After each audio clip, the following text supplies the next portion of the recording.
Good evening and welcome back. I'm so glad you're here. Tonight we're stepping into the vast and echoing halls of one of history's greatest empires. From a humble settlement of shepherds beside the Tiber River to the marble forums of Rome, from legions marching across continents to emperors cloaked in power and paranoia. This is the story of the Roman Empire. As always, I'd love to know, where in the world are you listening from, and what time is it for you? Whether you're lying in the dark, eyes heavy with sleep, or quietly escaping into the past, this moment is yours. Breathe deep, get comfortable. Let your mind drift across time. This is a story over 2,000 years in the making, and tonight it's all yours. Let's begin. It begins in the shadow of the Palatine Hill, where mist still clings to the earth in the early light of a world not yet formed into empire. The Tiber River murmurs through the lowlands, its slow current winding around the floodplains that will one day bear the weight of marble forums, towering columns, and the heavy footfall of centurions. But now, in this prelude to history, there are only soft reeds brushing the banks and the quiet breathing of wilderness. Before Rome could rise, there was a story.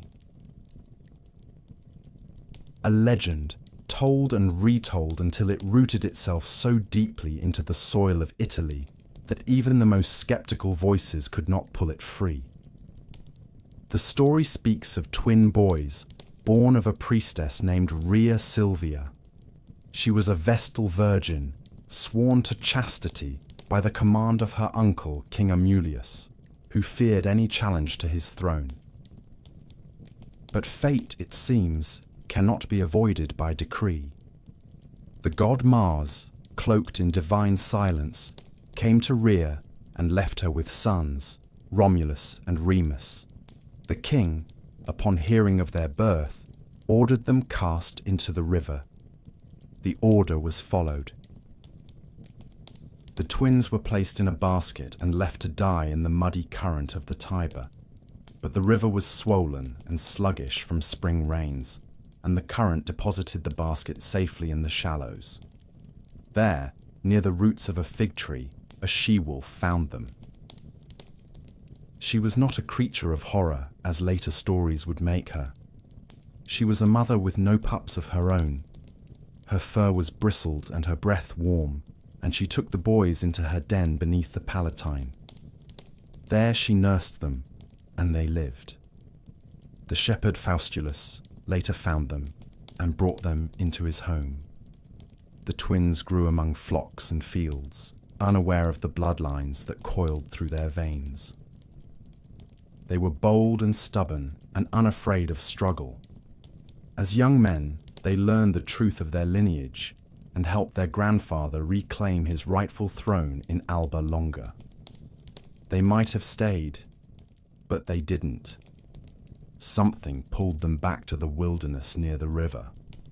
That stretch of land near the 7 hills called to them, and they answered with ambition. They decided to build a new city. But even in the beginning, Rome was forged in conflict. The twins could not agree on where to lay the first stone or who would lead. Romulus favored the Palatine Hill. Remus preferred the Aventine. They consulted omens. Romulus saw more birds. Remus claimed he saw them first. The argument ended with blood in the dirt. Remus was killed, whether by Romulus himself or by one of his men, the stories differ. But the result was the same. One brother lived. One brother ruled. The survivor drew a line in the earth, marked the limits of his walls, and began to build. No one could cross the sacred boundary without death, he declared. The message was clear. The city would be defended, even if that meant slaying kin. The date given by tradition was April 21st, 753 years before the birth of Christ. That year was remembered not because of the stones or the borders, but because of the will behind them. Romulus named the city after himself and became its first king. Around him, the new city grew in rough circles, simple huts, wooden palisades, and early temples to unknown gods. Men from nearby tribes were drawn to the place, and when few women followed, Romulus orchestrated the infamous Sabine abduction. During a feast, the Romans seized the daughters of the neighboring Sabines and forced them to marry. The act was brutal, but it stitched two peoples together. The Sabine men were eventually reconciled, and the city expanded again. In the decades that followed, Romulus continued to rule, but legends say his end was as mysterious as his beginning. One day, he vanished in a storm, taken up into the sky. His followers believed he had become a god. Whether that was true or not, his city remained. Rome had been born in violence, shaped by ambition, and claimed by divine favor. It would not be the last time that myth and reality blurred, or that the boundaries of empire would be drawn with a sword. But for now, it was still only a village by a river, breathing in the silence before history began to speak. The city that Romulus founded did not remain a solitary dream for long. Rome grew, not only in the number of its citizens, but in the complexity of its identity. It became a city of mingled tribes and uneasy alliances, a place where new laws tried to tame old instincts. Romulus ruled as king until his strange disappearance, and though he was later worshipped as the god Quirinus, his departure left a throne behind. Others would sit upon it. Rome would not yet be a republic or an empire. For more than 200 years, it would be ruled by kings. According to Roman tradition, 7 kings ruled in sequence. The names of some are etched into the foundation stones of legend. The second king, Numa Pompilius, was a Sabine, said to be wise and deeply pious. While Romulus had built walls and forged weapons, Numa turned his attention to temples and time. He shaped the early calendar, created priestly offices, and taught the people to offer sacrifice and keep peace when war was not required. The rituals he established were said to be handed down from the gods themselves. Whether true or not, the people believed. The city became more than a military outpost. It became a place of rhythm and tradition, a society slowly learning the meaning of order. Other kings followed, each leaving marks that would endure. Tullus Hostilius, third of the kings, rejected peace and gloried in conquest. He destroyed the rival city of Alba Longa and transferred its nobles to Rome, expanding the Senate. Ancus Marcius built bridges across the Tiber and extended Roman influence westward. Rome was no longer a village. It was becoming a city of roads and ritual, warriors and artisans, a community bound together by shared ambition. The monarchy had power, but it was not absolute. A council of elders, the Senate, advised the king. The people were divided into tribes and curiae and participated in assemblies, even if their voices were small. In time, Rome began to change more rapidly. The last 3 kings were said to be of Etruscan origin. The Etruscans lived to the north and brought with them new ideas in engineering, religion, and symbolism. Under King Tarquinius Priscus, the Circus Maximus was begun. With Servius Tullius, the city was divided into districts, census records were kept, and the military was reorganized into centuries. Servius was said to be born of a slave woman and rose to power through merit. His rule was long and filled with reform, but it ended in blood, as many reigns did. He was murdered by his son-in-law, a man who would become the last king of Rome, Lucius Tarquinius Superbus, remembered only as Tarquin the Proud, took the throne not by consent, but by force. He ruled with cruelty and suspicion. He abolished many rights that his predecessors had protected and governed without the Senate's blessing. His projects were ambitious, including the construction of the massive temple of Jupiter Optimus Maximus on the Capitoline Hill, but his methods were ruthless. His downfall did not come from battle or foreign invasion, but from within his own house. According to the tradition, his son Sextus Tarquinius committed a brutal act against a noblewoman named Lucretia. Her public suicide, in response to the violation, ignited outrage among Rome's leading families. One of them, Lucius Junius Brutus, led a revolt. The people rose. The king was expelled. His family was cast out, and the monarchy itself was declared finished. In its place, the Romans established a new form of government, one that rejected kingship and entrusted power to magistrates elected by citizens. The Republic had begun, though its early years would be fragile. The memory of the kings would linger, a mixture of respect for order and deep distrust of tyranny. For centuries after, no Roman would dare claim the title of king without facing hatred and rebellion. They remembered the end too well. The age of the kings had shaped them, but it had also taught them what power could do when held too tightly. So the crown was broken, and the sword passed to the people, or so they believed. The story of Rome was only beginning, but already its rhythm was set. Glory born of violence, greatness shaped by struggle, and always the desire to build something that would outlive its founders.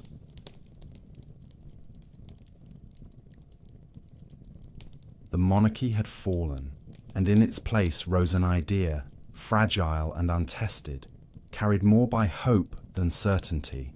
It was called a republic, a public thing, a res publica, and it was designed not to honor kings, but to replace them with men who held power only for a moment before giving it back. Where once there had been a single crown, there were now two consuls, elected annually, each with equal authority, their movements shadowed by the silent caution of the other. The Senate remained as an advisory body of Rome's elders, and assemblies were created to give voice to the citizens, though not all voices weighed equally. It was a system that was orderly on parchment, but real power is never so neat, and Rome, now a republic in name, would spend its earliest years struggling to decide what that truly meant. The Republic's greatest enemy in these early decades was not Carthage, not Gaul, not some distant army marching from the east, but the bitter tension that simmered between the patricians and the plebeians.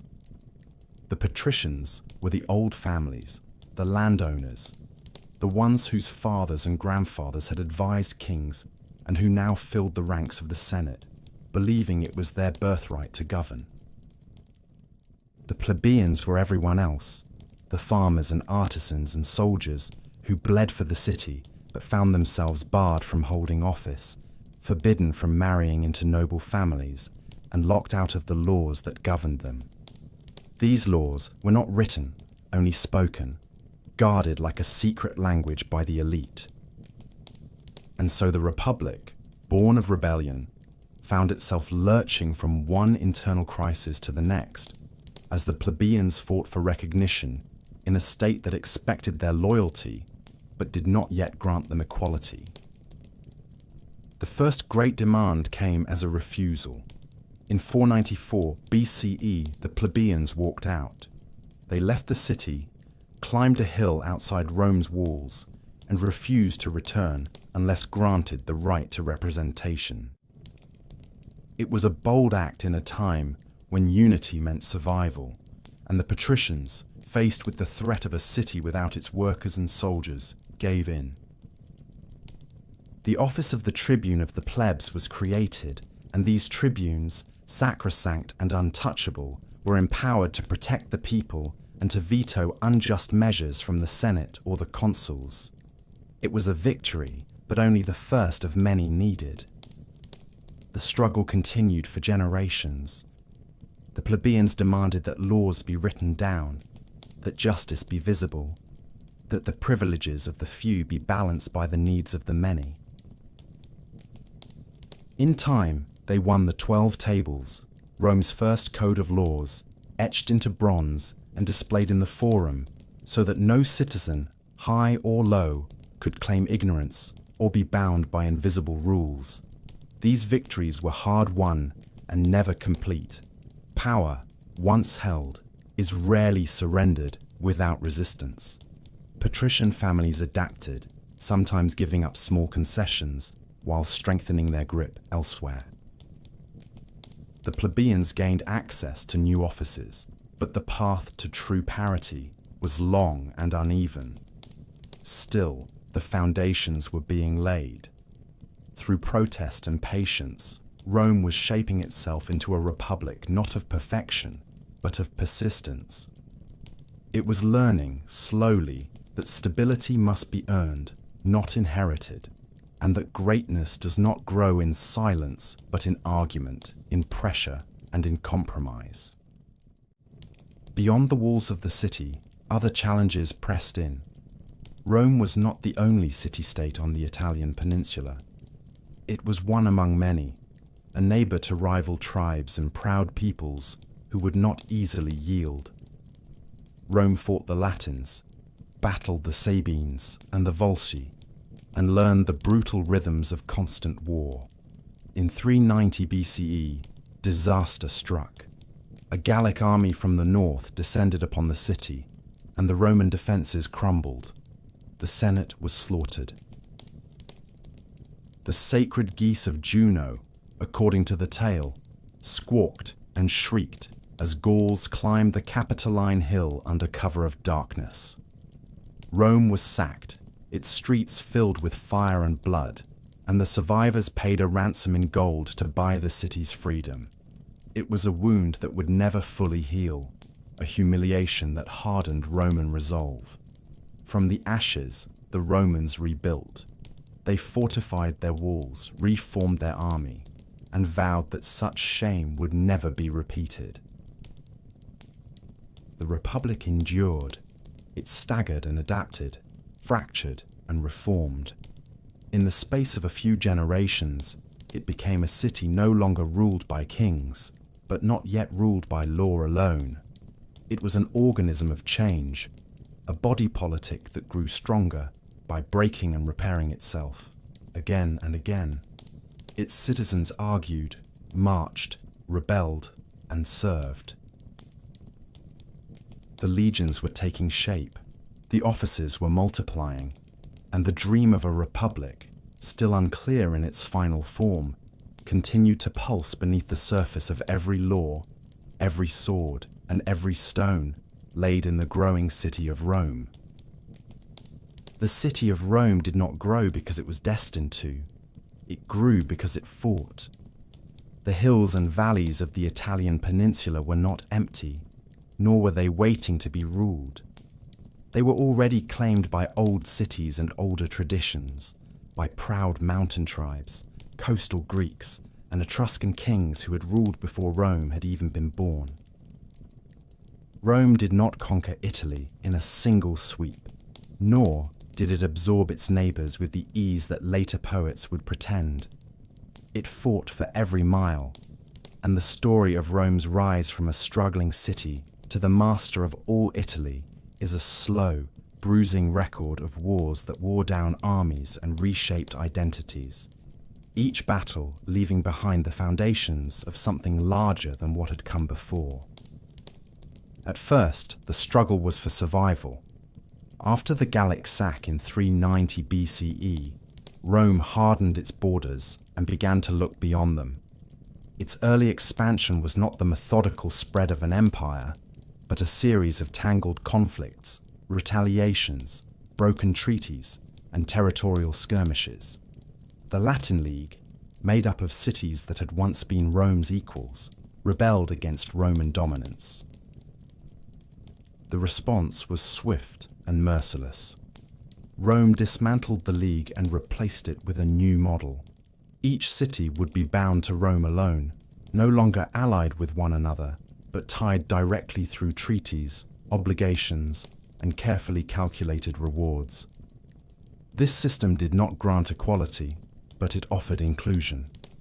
Cities that submitted could keep their local governments, their gods, and their festivals. In return, they gave soldiers. They gave loyalty, and over time, they gave in. To the east, the fierce Samnites controlled the rugged mountains of central Italy. Rome and the Samnites would clash again and again in a series of long and exhausting wars. The Samnites were tenacious and skilled at guerrilla warfare, ambushing Roman legions in narrow valleys and rocky passes.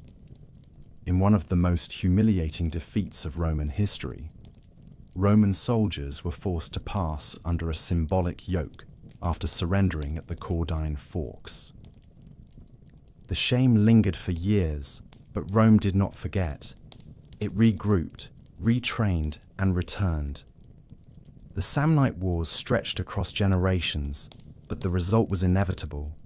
Rome's armies became more adaptable, its alliances deeper, its road systems more refined. It was not only fighting battles, it was building infrastructure for the next ones. Rome then turned south, toward the Greek colonies that dotted the coastal regions of Magna Graecia. These cities were wealthy and sophisticated, proud of their Hellenic heritage, and often disdainful of the Roman upstarts from the interior. When Rome's growing influence threatened the independence of the city of Tarentum, the Greeks appealed to a savior from across the sea. King Pyrrhus of Epirus answered the call. A descendant of Alexander the Great's generals, Pyrrhus arrived with elephants, trained phalanxes, and the confidence of someone who had won wars before. He met the Romans in battle and won, but each victory came with devastating losses. After several costly engagements, he looked back on his victories and said that one more such triumph would ruin him. His campaign collapsed under the weight of its own ambition. The Romans, battered but unbroken, remained. By the middle of the 3rd century BCE, there was no power in Italy capable of challenging Rome's authority. The Samnites were subdued. The Etruscan cities had been absorbed. The Greek colonies, one by one, had either surrendered or been taken. But Rome did not impose a single model of governance across the peninsula. Instead, it wove a patchwork system of colonies, treaties, and citizenship rights. Some cities were granted full Roman citizenship. Others were given partial rights.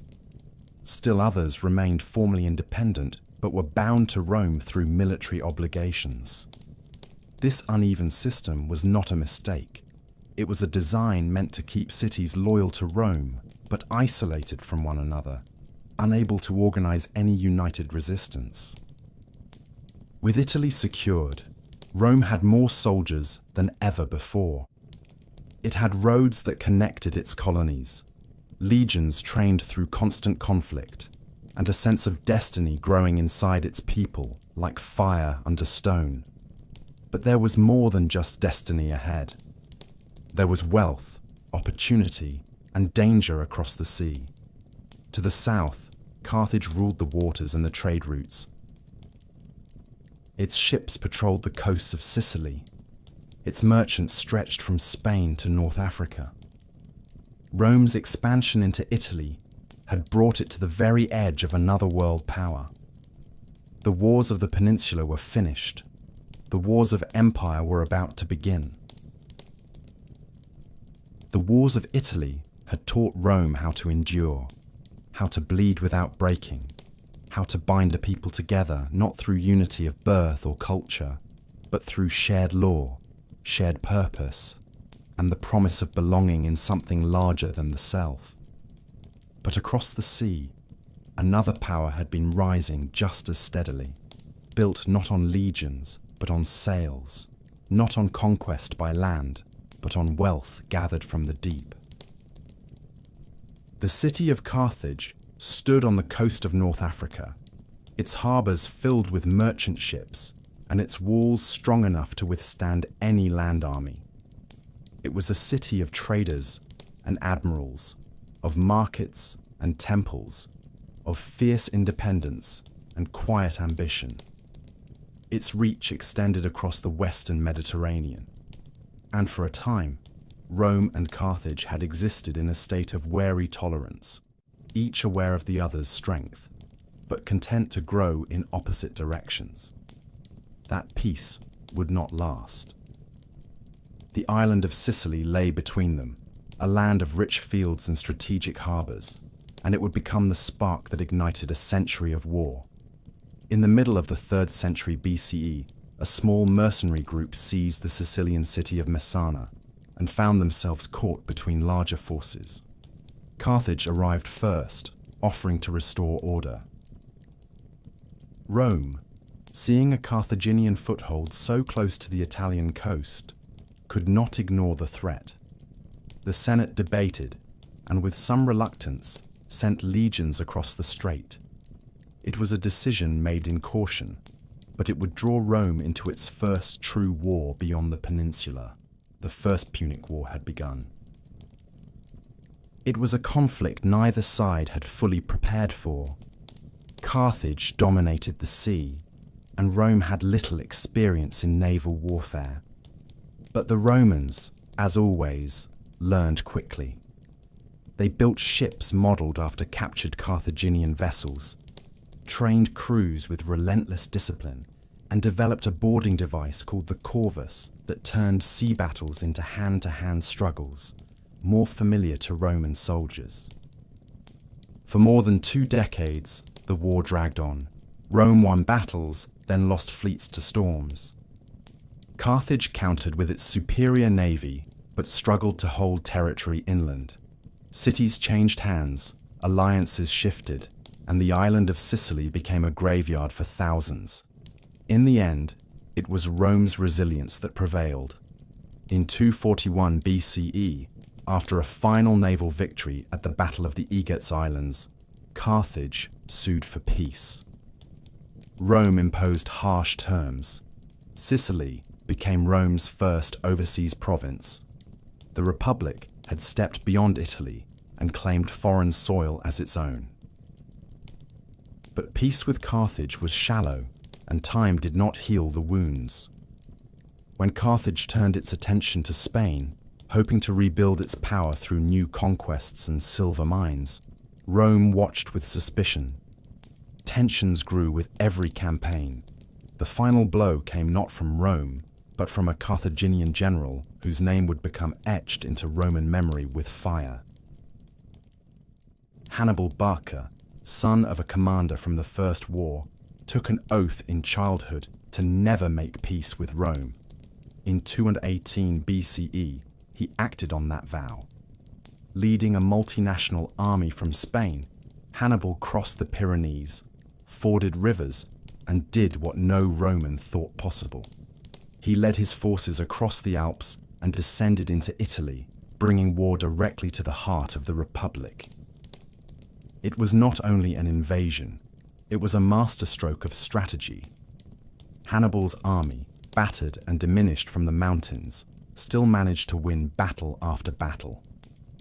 At the Trebia River, at Lake Trasimene, at the horrific plain of Cannae, he outmaneuvered and annihilated Roman legions. Tens of thousands died in a single day at Cannae, a circle of death so complete that even hardened commanders lost hope. Cities in the south of Italy defected. Panic gripped Rome. But the Republic did not surrender. It adapted. Under the cautious leadership of Fabius Maximus, Rome avoided open battle and harassed Hannibal's supply lines. Hannibal remained in Italy for more than a decade, undefeated but isolated, a threat that Rome could not crush but refused to bow before. Meanwhile, Rome fought elsewhere. In Spain, young generals rose to prominence. One of them, Publius Cornelius Scipio, proved himself a brilliant commander. He captured New Carthage, drove Carthaginian forces from the Iberian Peninsula, and brought the war to North Africa. In 202 BCE, at the Battle of Zama, Scipio and Hannibal met for the first and only time. It was a reversal of Cannae. This time, it was the Roman strategy that prevailed. Hannibal's elephants were turned against him. His infantry, worn and outnumbered, could not withstand the Roman legions. Carthage was defeated. Hannibal survived, but the war was lost. Rome imposed even harsher terms than before, stripping Carthage of its fleet and its independence in foreign policy. Scipio was given the title Africanus, and Rome stood supreme in the Western Mediterranean. The Second Punic War had shaken the Republic to its core, but it had also proven something essential about Roman identity. Victory was not born from brilliance alone. It came from stubbornness, from an ability to endure disaster and keep fighting, from a system that could lose battles, but never lose its will. Rome had not only survived Hannibal, it had learned from him, and that knowledge would shape the next phase of its ascent. Rome had emerged from the Second Punic War, not only victorious, but transformed. It had faced one of the greatest generals in history, lost more men than could be counted, seen its fields burned and its alliances strained to the breaking point, and still it had endured. But the republic that now ruled was no longer the same creature that had once fought for survival in the hills of Latium. It was larger, more confident, and increasingly unafraid of expanding into foreign lands. The wars against Carthage had trained its people to think beyond their own peninsula, and with that shift came a new appetite, not just for defense or survival, but for dominance. The Mediterranean, once a sea divided among competing cultures and rival powers, was now beginning to take on the shape of a Roman lake. The Republic was not yet an empire, but it was behaving like one. The remnants of Carthaginian power still flickered after Zama, but they burned low, and Rome kept a watchful eye on every spark. Carthage had been stripped of its navy, forbidden from waging war without Rome's consent, and crushed under a heavy burden of tribute. Yet it remained a trading city, prosperous in commerce and rich in agriculture. For a generation, it paid its debts faithfully and posed no threat. But prosperity itself became an irritant. There were senators in Rome who believed that Carthage should not be allowed to recover. Chief among them was Cato the Elder, who ended every speech, regardless of topic, with the same grim refrain, that Carthage must be destroyed. In 149 BCE, when Carthage responded with force against an African neighbor in self-defense, Rome seized the opportunity. War was declared once again. The Third Punic War was less a battle than an execution. Rome sent an army not to negotiate but to destroy. Carthage resisted fiercely, withstanding a brutal siege that lasted 3 years. Families starved, fires raged in the streets. When Roman forces finally broke through, they fought house by house, dragging survivors into slavery and killing those who resisted. The city was leveled. According to legend, the land was salted to prevent anything from growing, though that part may be poetic invention. But Carthage was only one part of the Mediterranean story. While it had dominated the West, Greece and the Hellenistic kingdoms ruled the East. Macedonia, the homeland of Alexander the Great, had once controlled a vast empire stretching to the edge of India. After his death, his generals carved up his conquests into competing realms. By the 2nd century BCE, these kingdoms still wielded considerable influence, but they had also grown complacent. Rome, fresh from its victories in the West, turned its gaze eastward. At first, it claimed only to protect allies, but protection soon became interference, and interference led to war. The Macedonian Wars were a series of conflicts that allowed Rome to insert itself deeper into Greek politics with each passing decade. When Macedon resisted Roman pressure, war was declared. When Greek cities rose up in revolt, Rome responded with force. By 146 BCE, the same year that Carthage was destroyed, Rome also crushed Corinth, the heart of Greek commerce. Statues were looted, temples burned. The treasures of Hellenic civilization were packed onto Roman ships and carried west. Greece, once the teacher of Rome in art and philosophy, had become a province. The symmetry of that year was impossible to ignore. In a matter of months, two ancient powers, Carthage in the west and Greece in the east, had been brought to ruin. Rome stood alone. What followed was not a formal declaration of empire, but an imperial reality. Provinces were established in Spain, in North Africa, in Greece, in Asia Minor. Governors were appointed to oversee them, some just and disciplined, others corrupt and greedy. The wealth of the world poured into Rome: gold, slaves, spices, art, grain. Senators returned from distant campaigns with fortunes unimaginable to their fathers. Villas multiplied along the Italian countryside. The city itself expanded, its population swelling, its buildings rising in marble and ambition. The Forum filled with monuments to victory. Triumphs marched through the streets, celebrating generals who had pushed Rome's frontiers farther than ever before. Yet even as Rome mastered the Mediterranean, cracks had begun to form beneath its foundation. The armies were changing. Once composed of citizen soldiers who returned home to their fields, they were now fighting in distant lands for years at a time, and those who returned often found their farms ruined or sold to pay debts. The rich grew richer, buying up the land and working it with slaves captured in conquest. The poor crowded into the city, dependent on grain doles and resentful of a system that seemed to serve only the powerful. The Senate, filled with men who claimed to serve the Republic, often served only themselves. Rome had conquered the world, but it was beginning to lose control of itself. The Mediterranean was quiet for now. The pirates had been swept away. The rival powers had been defeated or absorbed. From Spain to Syria, from Gaul to Egypt, the shadow of Rome stretched wide.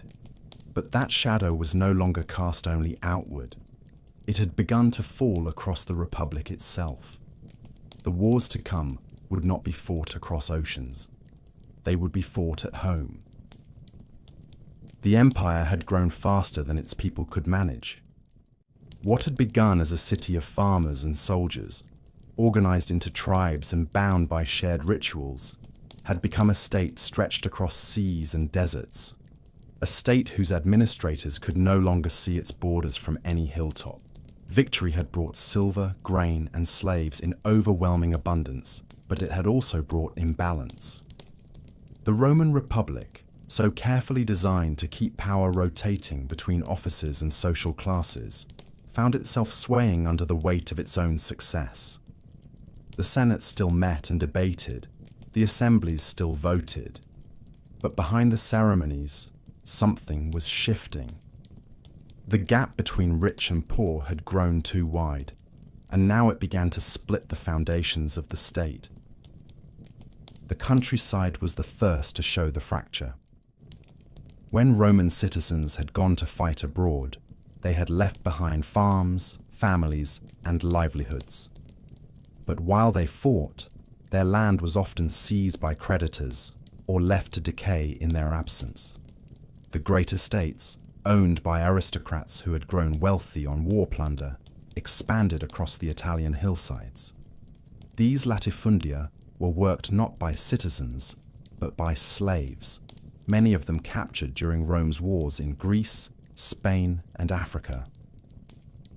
The free farmers who had once been the backbone of the Republic returned home to find themselves dispossessed, with no land to till and no future to claim. They poured into the city, forming a restless mass of veterans and laborers who were no longer bound to the old values of the Republic, who now relied on grain distributions and promises from ambitious politicians who claimed to speak in their name. Into this volatile landscape stepped the brothers Tiberius and Gaius Gracchus. Born into a noble family, but raised with a deep sense of duty to the people, the Gracchi believed the Republic could be healed if only it returned to its roots. In 133 BCE, Tiberius, as tribune of the plebs, proposed a bold land reform. Public land that had been illegally seized by the wealthy would be redistributed to the poor, giving citizens a chance to rebuild their lives. It was a plan rooted in law, but it was met with fury. The Senate, threatened by the loss of property and power, resisted. Tiberius bypassed them. He brought his reforms directly to the people, challenging the norms of Roman politics and igniting outrage among the elite. When he sought re-election to the tribunate, a move seen as dangerously close to monarchy, his enemies acted. He was attacked and killed during a riot on the Capitoline Hill. His body was thrown into the Tiber without ceremony. The message was clear. Rome could tolerate hunger and injustice, but it would not tolerate challenge to its traditions. 10 years later, Gaius Gracchus took up his brother's cause. He was more charismatic, more organized, and even more ambitious. He proposed a wide set of reforms: land distribution, subsidized grain, citizenship rights for Italian allies, and judicial reforms to weaken senatorial control of the courts. His speeches drew massive crowds. His proposals gained momentum. But again, resistance grew. The Senate, now more cautious, did not move against him directly. Instead, it empowered rival tribunes and waited for public opinion to shift. When violence finally erupted between his supporters and the state, the Senate passed the Senatus Consultum Ultimum, a final decree authorizing any force necessary to protect the Republic. Gaius fled. Surrounded on a wooded slope across the river, he asked a slave to take his life before the state could. His head was taken as a trophy.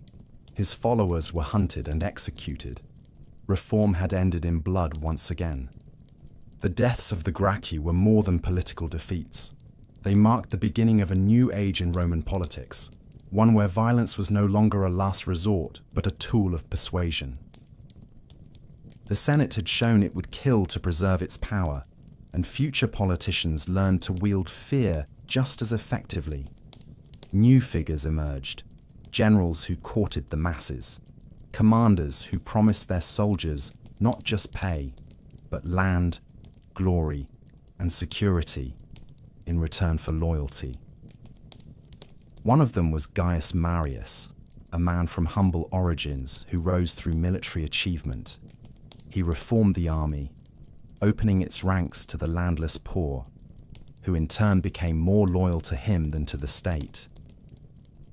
His victories in North Africa and against barbarian invaders from the north made him a hero. His rise to power through repeated consulships made him a warning.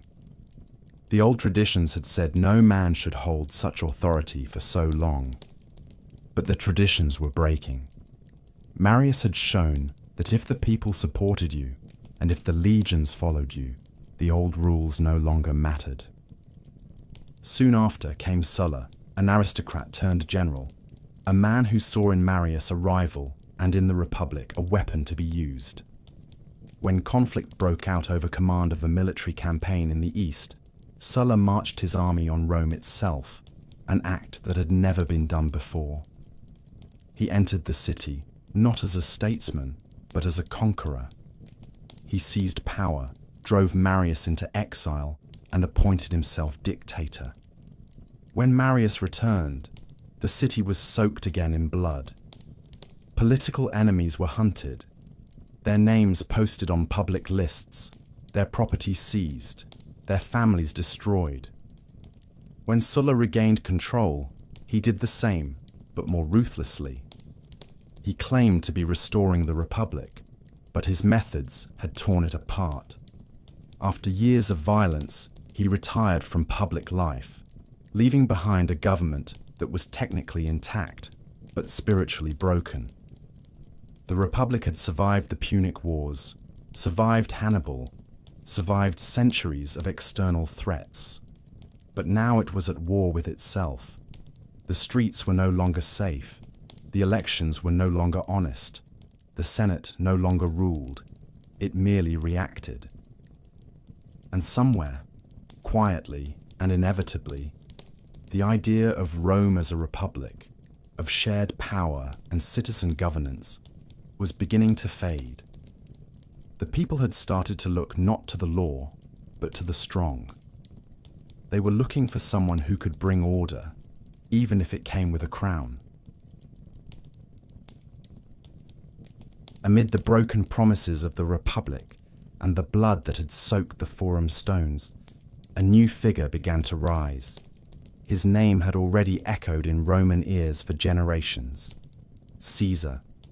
A name descended from a noble patrician house, a name with claims to ancient gods and royal ancestors. But for most of his early life, Gaius Julius Caesar had little more than a name and ambition. He had grown up in the shadows of political purges, watched his allies fall to Sulla's proscriptions, and learned that power in Rome came not from tradition, but from timing, from influence, and most of all, from risk. He was charming, eloquent, brilliant, and tireless. He studied rhetoric, mastered law, served in the military, and climbed each rung of Roman political life with a calculated hunger that was as deliberate as it was patient. He understood the Republic not as something sacred, but as a game, and he intended to win it. Caesar aligned himself with the populares, the faction that claimed to represent the common people, though many of its champions were themselves aristocrats. He courted the urban poor with promises of reform, entertained the masses with games, and cultivated an image that blended humility with grandeur. But he did not rise alone.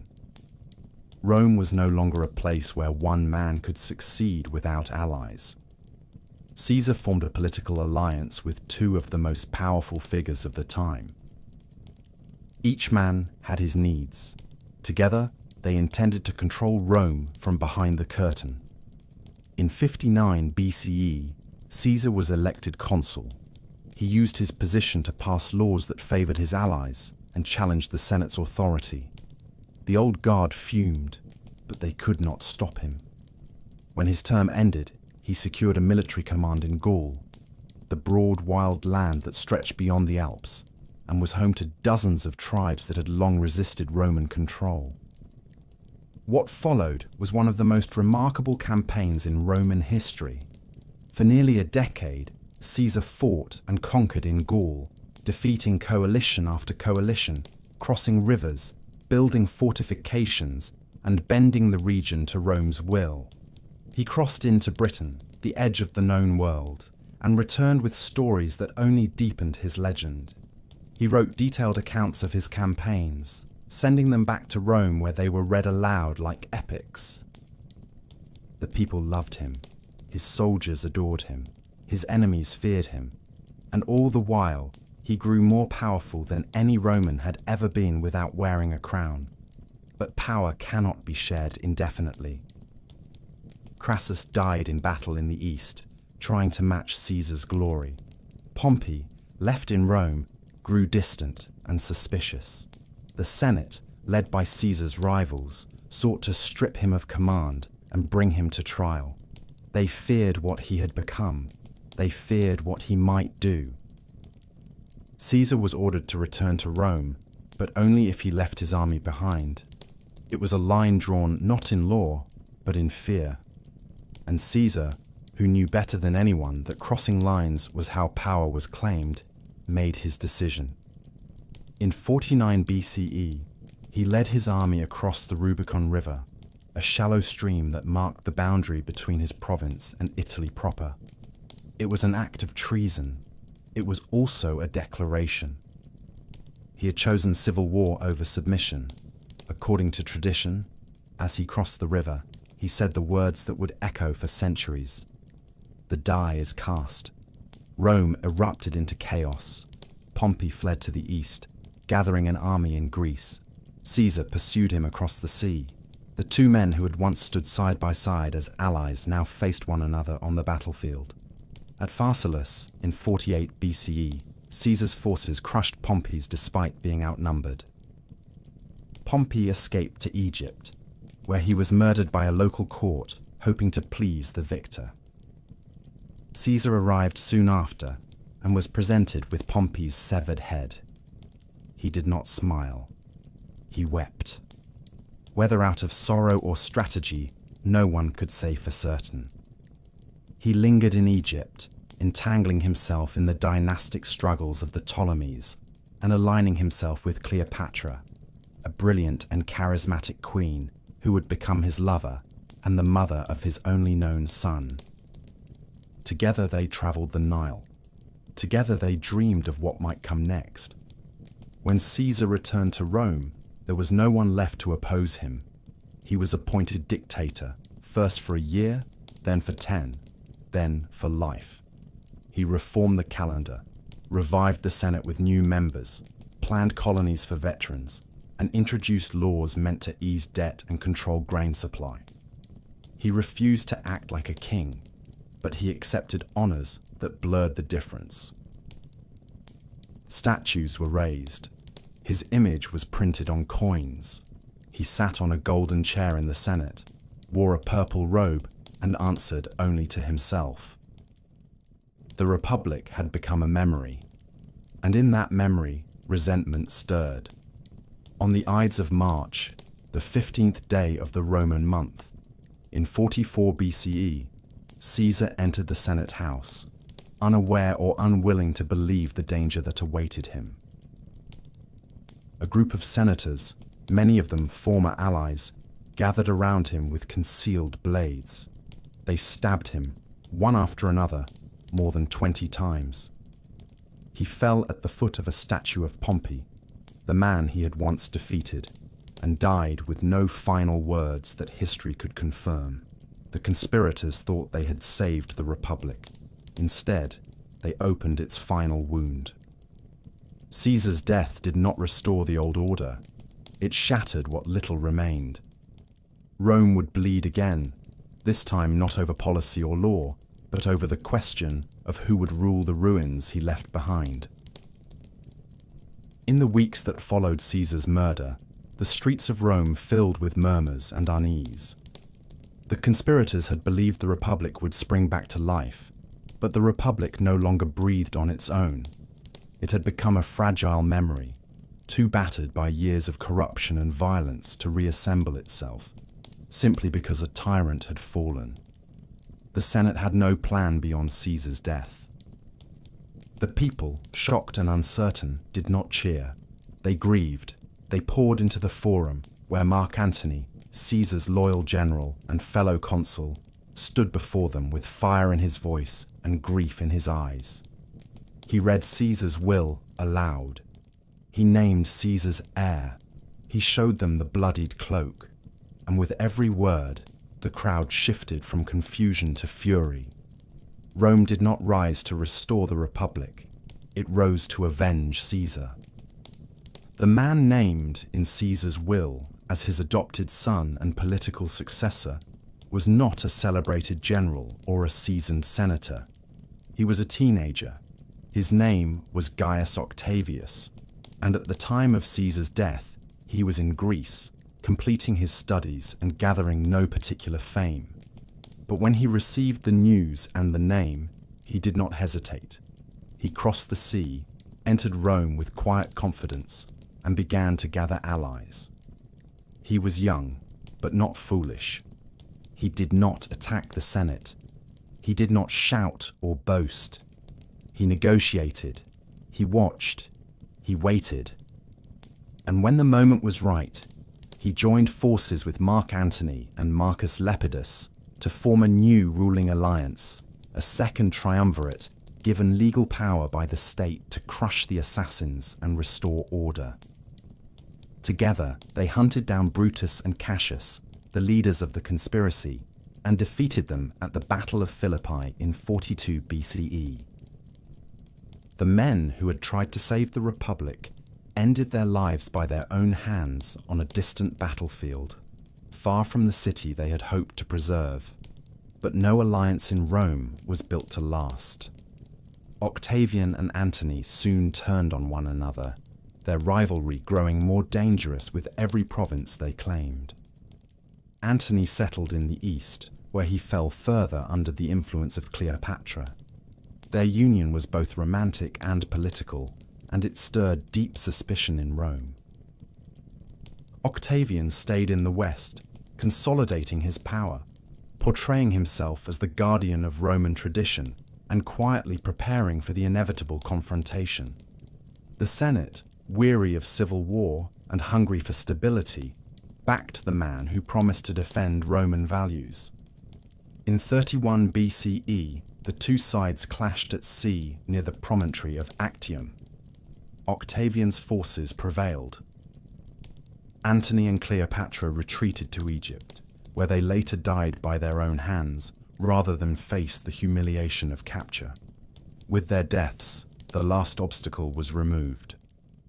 Octavian stood alone, but he did not declare himself king. He knew Rome too well. Instead, he accepted honors granted by the Senate, allowed them to crown him with new titles, and claimed only to restore the Republic. In 27 BCE, he took the name Augustus, meaning the revered one. He styled himself as Princeps, the first citizen, a man of the people, a servant of the Senate. Yet in truth, his power was absolute. The Senate acted at his direction. The armies swore loyalty to him. The provinces answered to his governors. And the people, weary of chaos, welcomed him with open arms. He was not the destroyer of the Republic. He was its transformation. Under Augustus, Rome entered a period of remarkable peace and prosperity.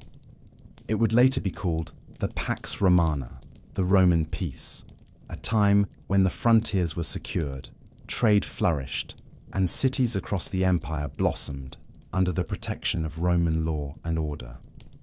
Augustus reformed the tax system, strengthened the borders, built roads and aqueducts, and patronized the arts. He filled the city with marble as he had promised, and made Rome not just a political capital, but the glittering heart of an empire. He reshaped the military into a professional force loyal to the state, not to individual generals. He established the Praetorian Guard to protect his person and maintain security in the capital. He reigned for more than 4 decades, long enough for an entire generation to grow up knowing no ruler but him. But beneath the calm surface, the structure he built remained fragile. His succession was never clearly settled. He had no surviving sons. He adopted relatives, planned for heirs, but watched many of them die before him. In the end, he chose his stepson Tiberius, a capable but brooding man who lacked his charisma. Still, Augustus lived long enough to prepare the transition. When he died in 14 CE, the Senate declared him a god, temples were raised in his name, and the empire he had shaped stood firm. The Republic was gone in all but name, replaced by something new, something more enduring. The people had not resisted. They had accepted the trade. Chaos for order, violence for stability. The vote for a voice that could still be heard, even if it was no longer decisive. Rome had passed from the age of citizens to the age of emperors, and the world, from the dusty hills of Judea to the windswept shores of Britannia, now answered to the will of one man. When Augustus died, he left behind more than a city of marble and an empire of provinces. He left behind a question that no Senate could resolve and no law could properly answer. Who would rule next? The Republic had always chosen its leaders in theory, but the empire Augustus built could not afford a power vacuum or a contested election. The soldiers needed orders, the governors needed directives, the borders needed defense, and the people, now accustomed to decades of calm, needed a name to place at the top of their prayers and petitions. That name became Tiberius, a man who had not sought power but accepted it out of duty and inheritance. He was the stepson of Augustus, a seasoned general and a man of cautious temperament. Where Augustus had been charming and visionary, Tiberius was closed and cold, more comfortable with military ranks than senatorial applause. But he understood the machinery of empire, and he maintained it with discipline. Under Tiberius, the system Augustus had built held together. The provinces remained orderly. The legions stayed loyal. Taxes were collected, roads maintained, laws enforced. Yet in the capital, suspicion began to fester. Tiberius trusted few people and surrounded himself with informants and spies. He relied heavily on the Praetorian Guard, especially its commander Sejanus, who grew bold enough to believe he might one day rule himself. When Tiberius withdrew from public life and retreated to the island of Capri, Sejanus governed in his absence, executing rivals and consolidating power until he too was finally exposed and killed. The final years of Tiberius's reign were marked by fear and uncertainty, not for the provinces, but for the political class of Rome itself. The Senate bowed, the people kept quiet, and the empire waited. When Tiberius died in 37 CE, the throne passed to his grandnephew, a young man named Gaius, though the world would come to know him as Caligula. His childhood had been one of shadows and blood. His father, the beloved general Germanicus, had died young under suspicious circumstances. His mother and brothers had been executed or exiled by Tiberius. Caligula survived by hiding his thoughts and learning how to please the powerful. When he became emperor, the people rejoiced. He was young, handsome, and the son of a hero. For the first few months, his rule seemed filled with promise. He pardoned prisoners, gave bonuses to soldiers, and staged lavish games. But then something changed. Whether from illness or pressure, or years of concealed trauma, Caligula's mind began to fray. He declared himself a living god, dressed as Jupiter, demanded worship, and treated the Senate with open contempt. His cruelty was theatrical and unrelenting. He executed for sport, spent fortunes in days, and ruled not with reason, but with spectacle. After 4 years, he was murdered by members of his own guard. His death brought chaos until the Praetorian Guard found his uncle hiding behind a curtain and proclaimed him emperor. The Senate was stunned, but it did not resist. Claudius was an unlikely ruler. He was bookish, awkward, and afflicted with a stammer that had long led others to dismiss him.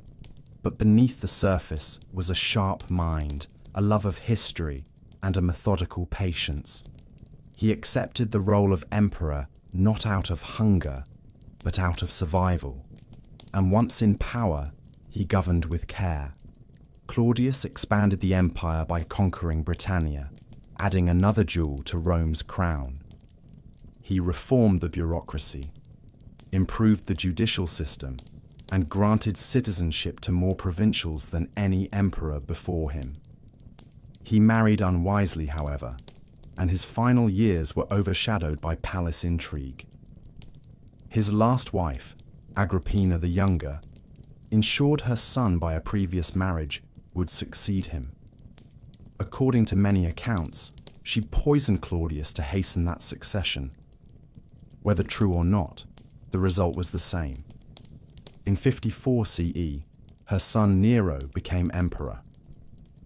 Nero was young, theatrical, and raised on a diet of politics and paranoia. For a time, he ruled under the guidance of wise advisors like Seneca, but that balance soon broke. Nero yearned not to govern, but to perform. He sang on stage, raced chariots, and fancied himself a poet and artist, rather than a statesman. Rome, in his view, was a theatre, and he its star. When a massive fire consumed much of the city in 64 CE, Nero's response was more focused on rebuilding in his own image than on aiding the victims. He constructed a grand palace on the ruins, complete with an artificial lake and a colossal statue of himself. He blamed the fire on the Christians, a small and unpopular sect at the time, and launched a brutal persecution. Executions, torture, and crucifixions followed, many carried out as public entertainment. His rule grew more erratic with time. He killed his mother, his wives, and any senator he deemed disloyal. Eventually, the provinces rebelled. The legions declared for other leaders. Nero, abandoned and alone, fled the capital and took his own life. He was 30 years old. With Nero's death, the Julio-Claudian dynasty came to an end. The line that had begun with Augustus passed through Tiberius, Caligula, Claudius, and Nero was finished. What remained was the empire itself, not bound to a family, but still standing. The Senate scrambled to fill the void. The army looked for strength. The people once again held their breath. But the imperial system, for all its flaws and fragility, had endured. The throne could be emptied, but the empire would not collapse. Not yet. The idea of Rome had grown too large, too deep, too necessary. It would live on, carried forward by emperors who would come and go, each leaving their mark upon the marble that Augustus had once promised. After Nero's death, Rome entered a year of uncertainty. It was called the Year of the Four Emperors, a chaotic stretch of civil war and shifting loyalties, when generals from across the empire claimed the throne through the will of their soldiers rather than the vote of the Senate. The empire had grown too large to be governed from a single city without the backing of the legions. Galba was the first to seize power, but he lacked the favor of the army and was quickly overthrown. Otho followed, then Vitellius, each ruling for months before being killed or deposed. Blood flowed in the streets and across distant provinces as the empire trembled beneath the weight of its own uncertainty. But out of this turmoil emerged a man who would restore stability, not through terror or charm, but through discipline and clarity. His name was Vespasian, and he had spent his life in the service of the state, rising through military command with no illusions about power or legacy. He was not born into nobility, nor shaped by courtly ambition. He was practical, experienced, and weary of chaos. And under his rule, Rome began to recover. Vespasian founded the Flavian dynasty and rebuilt what had been damaged by the excesses of Nero and the fires of civil war. He restored financial order, launched public building projects, and placed competence above lineage in appointments of authority. It was under him that the Colosseum began to rise in the heart of Rome, a monument to both spectacle and imperial strength. His sons, Titus and Domitian, succeeded him in turn. Titus, remembered for his kindness and decisiveness, reigned during the eruption of Mount Vesuvius and the destruction of Pompeii and Herculaneum. Domitian, more autocratic and suspicious, ruled for a longer stretch, but was assassinated by his own court. The dynasty ended with his death, but the structure of the empire, now reinforced and more securely administered, endured. The Senate, in rare agreement with the military, chose a successor not from blood, but from merit. That choice would begin what later historians called the era of the 5 good emperors. The first of them was Nerva, an elderly senator with no children and no delusions of eternal rule. He governed with moderation, restored some senatorial authority, and most importantly, adopted a capable successor. That man was Trajan, a Spanish-born general whose leadership would carry Rome to its greatest territorial extent. Trajan was bold and ambitious, beloved by the legions, and tireless in pursuit of conquest. He marched east, defeating the Dacians and seizing their gold mines. He extended Roman influence deep into the Near East, capturing Armenia, Mesopotamia, and reaching as far as the Persian Gulf. The empire, under his command, stretched from the shores of the Atlantic to the deserts of Arabia, from the forests of Britannia to the edge of the Indian world. It was a scale no Roman had ever imagined, and Trajan stood at its center, admired not only for his victories, but for his fairness and dignity. When Trajan died, he was succeeded by his adopted son Hadrian, a man of intellect and restlessness, more interested in securing the empire's borders than in expanding them. He abandoned some of Trajan's eastern conquests, understanding that an empire too large would crumble from within. He traveled constantly, inspecting cities and fortresses, issuing reforms, commissioning architecture, and promoting Greek culture alongside Roman tradition. In the wild northern reaches of Britannia, he ordered the construction of a vast wall to keep out the Pictish tribes. Hadrian's wall became a symbol not of conquest, but of stability. He saw the empire not as a battlefield, but as a community, and he governed with the long view in mind. He was known for his curiosity, his patronage of the arts, and his enduring sadness. He died with no surviving sons, but he chose his heir carefully. Antoninus Pius followed, perhaps the most peaceful of the emperors. His reign saw no major wars, no great rebellions, no dramatic spectacles of cruelty or chaos. He ruled with a calm and steady hand, refining law, supporting education, and strengthening the bonds between Rome and its provinces. He remained in Italy, managing the empire from the center rather than marching through its corners. His rule became a golden memory for future generations, a time of simplicity and decency. When he died, the empire passed to Marcus Aurelius, the last of the 5. Marcus was a philosopher, a thinker trained in the Stoic tradition, a man who believed deeply in duty and the fleeting nature of human life. But he ruled not in peace, but in crisis. Invasions surged across the Danube. Plagues swept through the cities. The legions fought constantly to hold the frontiers. Marcus did not retreat from these trials. He traveled with his armies, shared their hardships, and wrote reflections in the quiet moments between campaigns. Those writings, collected later as the Meditations, revealed a man burdened by power, but still devoted to service.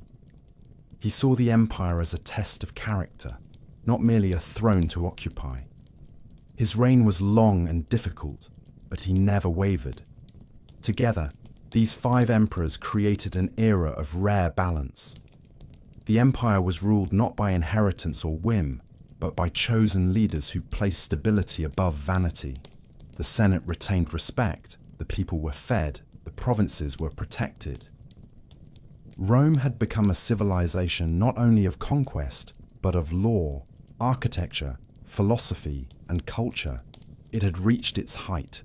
The machine was running smoothly, but all golden ages end, not in fire at first, but in silence. When Marcus Aurelius died in 180 CE, he did what none of his predecessors had done. He gave the empire to his son. That son was Commodus, and with that decision, the long ascent of Rome would begin to turn. To live in the Roman Empire during the Pax Romana was to live in the stillness between storms. It was a time when the world felt whole, as if its edges had been stitched together by Roman roads and Roman law, as if there were no land left unconquered, no sea left wild. This peace, lasting nearly 2 centuries from the rise of Augustus to the death of Marcus Aurelius, was not without its shadows. There were skirmishes along the borders, revolts in forgotten corners, outbreaks of plague and poverty, but for most of the people within the empire's vast reach, this period was as close to order as any civilization had ever known. The Pax Romana was not peace in the modern sense.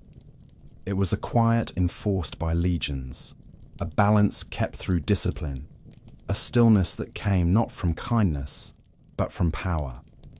And yet, for those who lived under its shadow, it was real. The empire stretched across continents. It moved from the rocky coasts of Hispania to the dark forests of Germania, from the windswept cliffs of Britannia to the heat of Egyptian deserts. It touched the mountains of Armenia, the olive groves of Greece, the markets of Syria, and the shores of North Africa. More than 50 million people lived beneath its banner. They spoke dozens of languages, worshipped hundreds of gods, and followed customs that had been ancient before Rome was born. And yet, through an intricate network of governors, magistrates, military outposts, and trade routes, Rome managed to bring a strange kind of unity to it all, not through erasure, but through absorption. The empire did not wipe out local traditions. It often let them live, so long as taxes were paid, loyalty was given, and rebellion stayed far from the streets. Life within the cities was a rhythm of noise and structure. Rome itself had become a crowded capital of marble and smoke, filled with bathhouses, temples, amphitheatres, and tenement buildings that leaned against one another like exhausted soldiers. The poor lived in multi-story apartment blocks called insulae, packed tightly with families who cooked over open flames and fetched water from public fountains. The wealthy lived in sprawling villas, surrounded by mosaics, fountains and courtyards, their walls covered in frescoes that told stories of gods and heroes. The air was filled with the smells of oil and ash, wine and sweat, spices from distant ports, and incense from a dozen temples. Merchants shouted prices in the markets. Schoolboys recited Virgil in dusty courtyards. Senators passed through shaded porticos in long robes, their faces etched with the burden of ritual. It was a world of order and ambition, where social rank shaped every glance and gesture. In the provinces, life varied. Some towns looked like miniature Romes, complete with forums and aqueducts, arches and roads paved in stone. In Gaul, Roman culture blended with Celtic traditions. In Egypt, ancient temples stood beside Roman garrisons. In Judea, tensions simmered beneath the surface as local customs clashed with imperial demands. But everywhere, the infrastructure of Rome followed.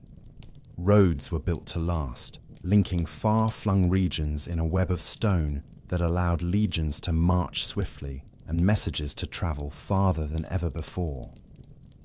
Ships carried grain from Alexandria to feed the capital. Olive oil moved from Hispania. Silk came from the east, crossing deserts and empires. There were taxes and tithes, weights and measures, contracts and courts. Even time itself bent to Roman precision, measured in a calendar that carried the names of emperors. Religion was everywhere. The old gods of Jupiter and Mars still ruled in name, but mystery cults and Eastern divinities grew in popularity. People worshipped Isis from Egypt, Mithras from Persia, and newer faiths that promised salvation and eternity. One of these, Christianity, still small and scattered, had begun to spread quietly from village to village, carried by letters, rumors, and converts who believed that the empire's greatness could not match the power of a suffering God. For now, it remained underground, tolerated or ignored by most, occasionally persecuted when it threatened the harmony of tradition. But it would not remain in shadows forever. Education flourished in cities. Boys of status were trained in rhetoric, logic, and law, their futures shaped toward public life or legal argument. Girls were mostly educated at home, raised for marriage, though exceptions existed in wealthier families. Literature was read aloud in public squares. Philosophers gathered in shaded courtyards. Medical texts passed from hand to hand. The arts thrived not only in marble statues and temple carvings, but in household decoration, in music played during banquets, in stories whispered by candlelight. Roman engineers constructed aqueducts that carried fresh water over mountains. They built bridges and theatres, basilicas and fortresses. Their tools were simple, but their vision was vast. Yet for all the structure, the hierarchy was clear. Most of the empire's people lived not in wealth, but in labour. Farmers worked the land for landlords they rarely met. Artisans struggled to survive in crowded cities. Slaves, numbering in the millions, performed every kind of labour from household chores to mining and education. A slave could be born into bondage, captured in war, or sold by poverty. Freedom was possible, but not guaranteed. The empire was a pyramid of privilege, and the weight of it rested on the backs of many. Still, it worked. It held. It endured longer than any other system of its kind had ever done. For nearly 200 years, through good emperors and bad, through minor wars and minor plagues, the empire functioned. Its people lived and died in its embrace, often never seeing the marble heart of the city that ruled them. Rome had created not just a capital, but a way of life, a pattern that promised order in exchange for obedience, peace in exchange for silence, bread and circuses in exchange for power. It was a bargain that many accepted, and for a time it seemed eternal. But time does not freeze, even under stone arches and painted ceilings. The next century would bring new trials. The borders would crack. The legions would turn on each other. The gods would be challenged. And the peace that had held the world together would begin to unravel, thread by thread. There was no loud collapse. There was no single spark or thunderclap. The fall began like all falls do, not with drama, but with a quiet shift that went unnoticed until it was already too late. The Roman Empire, once a machine of order, began to slip out of rhythm. It happened slowly at first. A misstep here, a sudden silence there, a sense that something was wrong in the provinces even as the capital continued its rituals and games. Then the cracks widened. The year was 180 CE when Marcus Aurelius died, and with him ended the line of emperors who had ruled with wisdom and restraint. His son Commodus inherited the throne, not through merit or adoption, but through blood, and the consequences of that choice would echo for generations.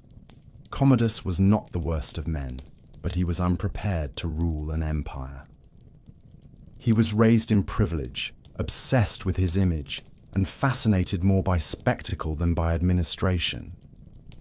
He styled himself a gladiator, fought in the arena, and saw governance as a stage where he alone deserved applause. The Senate grew resentful. The military grew wary, and the empire, for for the first time in a long while, felt rudderless. Commodus was eventually assassinated in a palace conspiracy, strangled in his bath by a wrestler while Rome prepared for the new year. His death did not bring order. It opened the gates to chaos. In the decades that followed, the empire unraveled.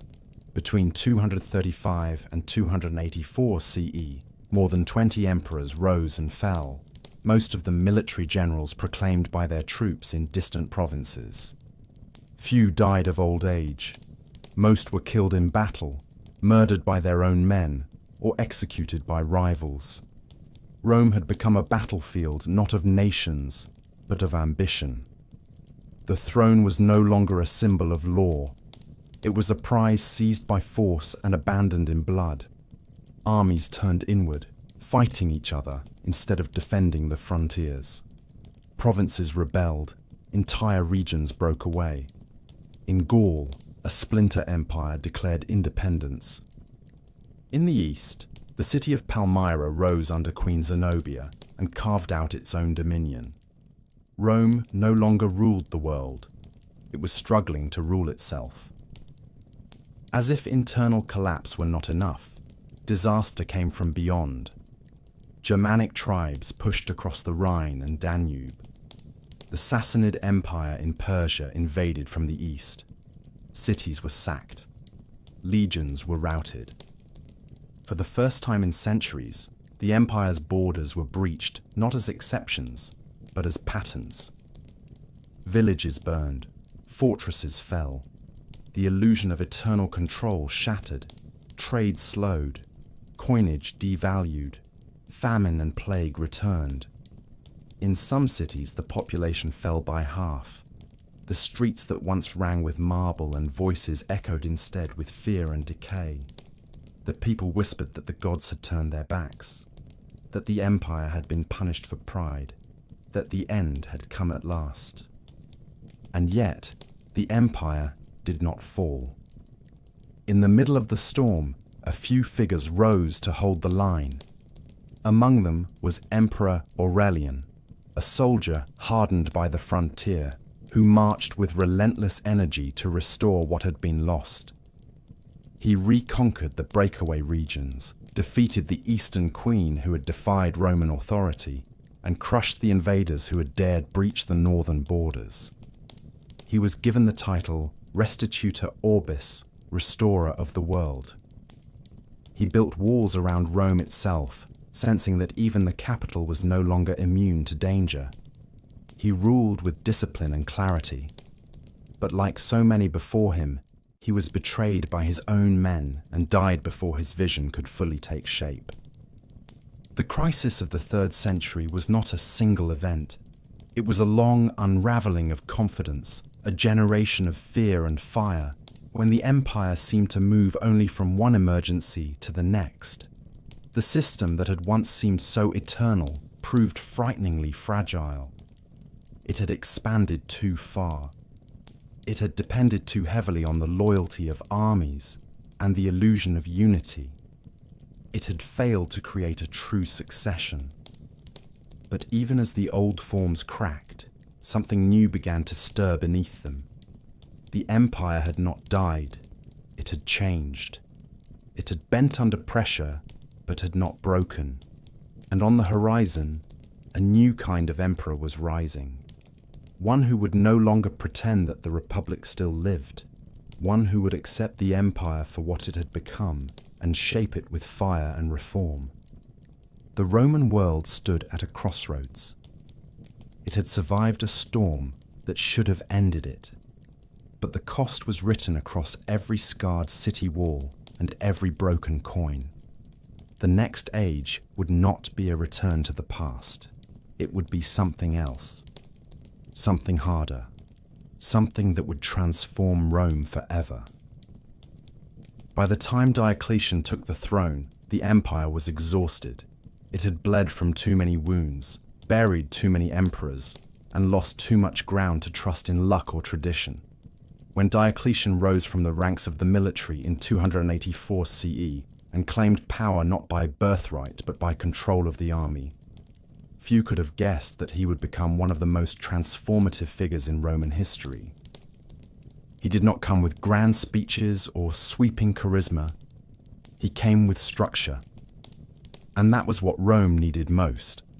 Not another hero, not another myth, but a man who could stop the bleeding and teach the empire how to breathe again. The world Diocletian inherited was no longer one city ruling many. It was a fragile sprawl of provinces, cultures, languages, and crumbling frontiers. He understood that no single man could rule it all, not even with divine favor or military force. So he created something new. He divided the empire, not into chaos, but into symmetry. He appointed a co-emperor, Maximian, and gave him control of the western provinces, while Diocletian ruled the east. Together, they ruled as equals, each bearing the title of Augustus. Then they appointed 2 junior emperors beneath them, Caesars, who would assist in governance and be prepared to succeed them. This system, called the Tetrarchy, was designed not for glory, but for function. It gave the empire 4 centers of authority, 4 capitals, 4 pairs of hands to grasp the reins. It was not a return to the old republic. It was something entirely new.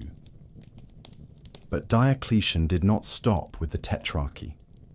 He reformed the army, increased its size, and stationed it more strategically along the borders. He revised the tax code, introduced new currency, and built bureaucracies capable of managing the daily burden of empire. He demanded loyalty not just to the state, but to the person of the emperor, elevating his own image with titles and ceremonies that had once been foreign to Roman tradition.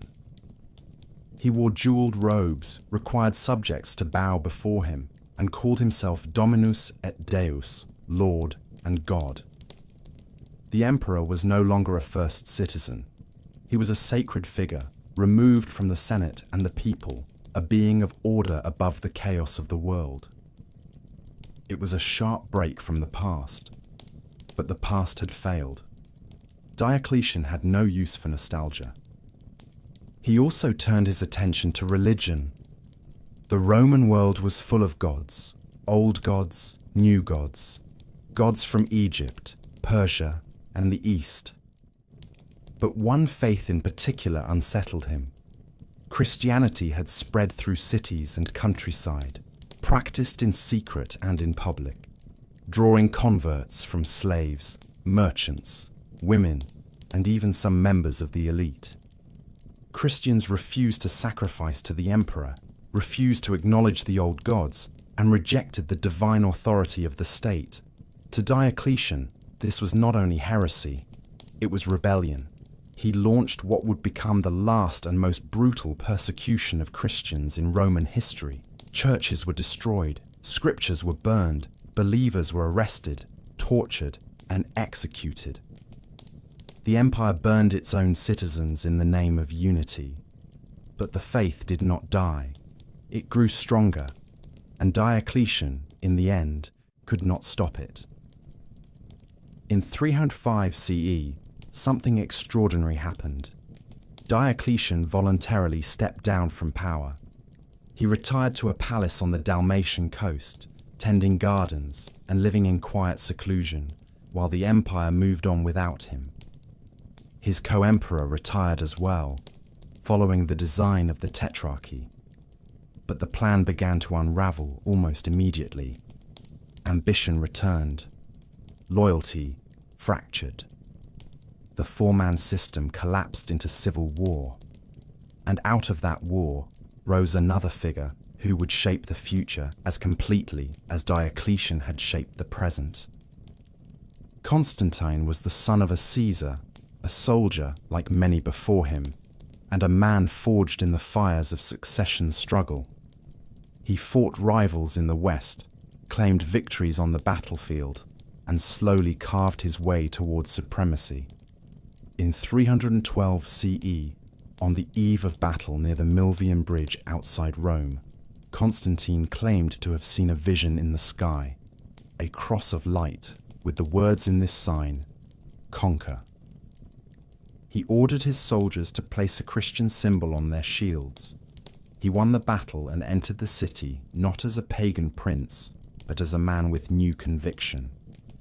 The following year, he issued the Edict of Milan, which granted legal tolerance to Christianity and ended the official persecution. It was not a full embrace, not yet, but it was the beginning of a transformation that would reach deep into every temple, every city, every household in the empire. Constantine did more than support a new faith. He reshaped the empire's very geography. He moved the capital east, away from Rome, away from the Senate, and away from the weight of old institutions. He chose the site of the ancient Greek city Byzantium, strategically perched on the Bosporus, and rebuilt it into a new imperial center. He filled it with palaces, churches, forums, and walls. He named it Constantinople. In doing so, he shifted the heart of the Roman world toward the east, where wealth was deeper, cities more numerous, and the borders easier to defend. The old city of Rome, though still honored, began to fade as the political center of power. A new Rome had been born. In 324 CE, Constantine became sole emperor of a reunited empire. He ruled until his death in 337 CE, baptizing into the Christian faith before passing, the first emperor to die a follower of the very God his predecessors had once tried to erase. Under his rule, Christianity spread into law, into administration, and into the hearts of the people. The pagan temples did not vanish overnight. The old gods still had their followers, but the current had shifted. The empire was becoming something new. By the end of the 4th century, Christianity was no longer a tolerated minority. It was the state religion. The temples of Jupiter and Mars gave way to cathedrals. The images of emperors now shared space with saints. Pagan rituals were outlawed. The Senate, once the proud voice of Roman tradition, receded further into ceremony. And in 395 CE, after the death of Emperor Theodosius I, the empire was formally divided once more, this time not as a system of power sharing, but as two separate halves. The Western Roman Empire would be ruled from Milan and then Ravenna. The Eastern Roman Empire would remain centered in Constantinople. Diocletian had divided the empire to save it. Constantine had reassembled it and redirected its soul. Together, they had rewritten the nature of Roman rule, moving it from a republic to a monarchy, from polytheism to Christianity, from Rome to Constantinople. What began as a city beside the Tiber had become a continent-spanning civilization that spoke in many tongues and prayed in many ways. But even as the East began to flourish, the West would soon begin to fade. In the closing years of the 4th century, the western half of the Roman Empire stood like a weary giant, still impressive in name, still cloaked in tradition and memory, but weakened at the core. It remained grand in appearance, with its bishops and bureaucrats, its marble palaces and senatorial titles. But the strength that had once allowed it to conquer the known world was draining from its limbs. The emperors in the West wore the purple robe, but their authority was stretched thin. They relied more and more on military commanders to enforce policy, and those commanders, increasingly, were not Romans by blood or heritage. They came from beyond the frontier, born in the forests of Germania or along the steppes of Scythia, men raised in tribes once hunted by Rome who now fought within her armies, rose through her ranks and shaped her future.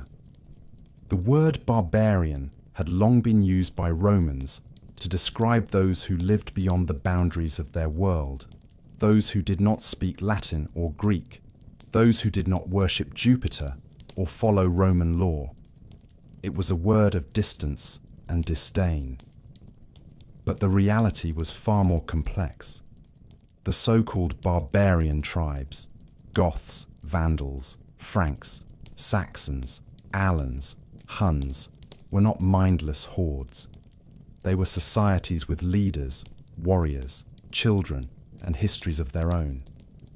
They had long traded with Rome, served in its armies, and admired its cities. But as pressure mounted beyond the eastern borders, these tribes were being pushed westward in greater numbers. The Huns, fierce riders from the central plains of Eurasia, began a slow advance, displacing everyone in their path. The Gothic tribes, desperate to escape the violence, turned to Rome not as enemies, but as refugees. In 376 CE, a massive group of Visigoths gathered along the Danube River and asked to cross into Roman territory. They sought protection. They offered submission.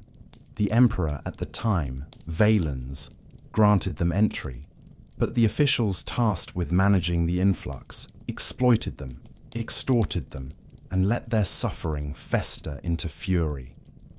Within 2 years, the Visigoths had risen in rebellion. In 378 CE, at the Battle of Adrianople, they faced the Roman army in open combat. The result was a disaster. Emperor Valens was killed in the fighting, and 2/3 of his army was destroyed. It was one of the most devastating defeats in Roman military history, not simply for the numbers lost, but for what it revealed. Rome could no longer control its borders. The legions, once the envy of the world, had been broken by men who had once begged to serve under their banner. The aftermath did not bring order. It brought uneasy arrangements and cycles of violence. The Visigoths were not driven out. Instead, they remained inside the empire, sometimes allies, sometimes threats, often moving in search of land and recognition. They were led by Alaric, a chieftain of deep ambition and skill, who had once served Rome and now turned against it. He wanted what so many others wanted, a place in the Roman system, a homeland for his people, legitimacy in the eyes of an empire that still claimed to be eternal. But he was denied, pushed aside by Roman officials who could not see past the old idea of Roman supremacy. And so he marched. In the year 410 CE, Alaric led his army to the gates of Rome itself. It had been over 800 years since the city had last been taken by foreign hands. Its walls had stood through centuries of war and peace. Its name had become synonymous with power and destiny. But now the unthinkable happened. The gates opened. The Visigoths entered. For 3 days, they moved through the city, looting treasures, taking what they could carry, but leaving much intact. They did not burn the city. They did not destroy it. But they shattered its illusion. The sack of Rome sent shockwaves through the world. To many, it felt like the end of everything. If Rome could fall, what else could stand? In truth, Rome had already been falling for some time. The capital of the Western Empire had been moved to Ravenna, a city better defended by marsh and sea. The Senate had become little more than a ceremonial body. Real power was held by generals, many of them non-Roman, who commanded armies that were loyal more to coin than to any idea of Roman identity. One of these generals was Stilicho, a man of Vandal origin, who fought to hold the empire together but was executed by the very court he served. Others would rise and fall in similar fashion, caught in webs of intrigue and betrayal. As the decades passed, more tribes crossed into Roman lands. The Vandals moved through Gaul, into Spain, and finally into North Africa, seizing Carthage and cutting off Rome's grain supply. The Franks settled in northern Gaul. The Huns, under the terrifying leadership of Attila, invaded from the east, threatening both halves of the empire. In 452 CE, Attila marched on Rome, but a delegation led by Pope Leo I convinced him to withdraw, though the reasons remain mysterious. Some said it was diplomacy. Others believed it was disease, famine, or superstition. Whatever the cause, Rome was spared again, but not for long. By the middle of the 5th century, the Western Empire was no longer a sovereign force. It was a mosaic of failing provinces, abandoned garrisons, and shifting loyalties. The emperors themselves were often puppets, installed and removed by military strongmen who ruled behind the curtain. The line of Augustus had thinned to boys and ghosts, and though the Eastern Empire continued to grow stronger from its seat in Constantinople, the West had begun its final descent. What once had been the center of the world now waited quietly, hollowed out and dimming, as new powers circled like wolves beyond the trees. By the final decades of the 5th century, the Western Roman Empire had become a memory still walking in human shape. It had all the markings of power: imperial titles, marble halls, ancient rituals, but little of the substance that had once made Rome the master of the known world. The armies no longer marched at the call of the Senate. The laws passed in Ravenna echoed softly, but were rarely obeyed outside its walls. The emperor still wore the purple robe, but that robe was now threadbare, passed from hand to hand by men who knew that the real decisions were made by warlords with swords and private loyalties. The Western Empire had become a stage where the final act was being drawn out with pageantry and silence, even as the world changed around it. By this time, the once vast territories of the West had splintered into new kingdoms, ruled by foreign generals who no longer pretended to be subjects of Rome. In Gaul, the Franks and Burgundians had carved out permanent settlements. In Spain, the Visigoths governed their own court and territory. In North Africa, the Vandals had claimed Carthage, ruled the sea routes, and even sacked Rome again in 455 CE, this time leaving devastation and bitterness that would linger in the memory far longer than the actual damage. These new kingdoms still spoke of Rome with a kind of inherited reverence, but they no longer answered to it. The empire existed in name, but its borders no longer held. The world had changed, and the empire had failed to change with it. Within Italy, a new figure had risen, not from the ancient senatorial families, not from the bloodline of Augustus, but from the ranks of the barbarian elite. His name was Odoacer, a commander of Germanic descent, who had fought in Roman service and understood the structures of power better than most born to it. In 476 CE, the Western emperor was a young boy named Romulus Augustulus, placed on the throne as a puppet by his father, who acted as the real authority behind him. The name itself was heavy with symbolism. Romulus, like the mythical founder of Rome, and Augustus, like the first emperor. But the boy was no founder. He was no ruler. He was a figurehead caught in a tide he could not stop.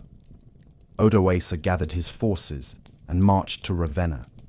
He did not come with legions of conquest. He did not burn cities or demand tribute. He simply removed the last emperor and informed the Eastern court in Constantinople that no new emperor would be appointed. There was no need for two emperors, he said. The West would now be governed by kings. The imperial regalia, crown, purple robe, scepter, was sent east as a gesture of respect, or perhaps of finality.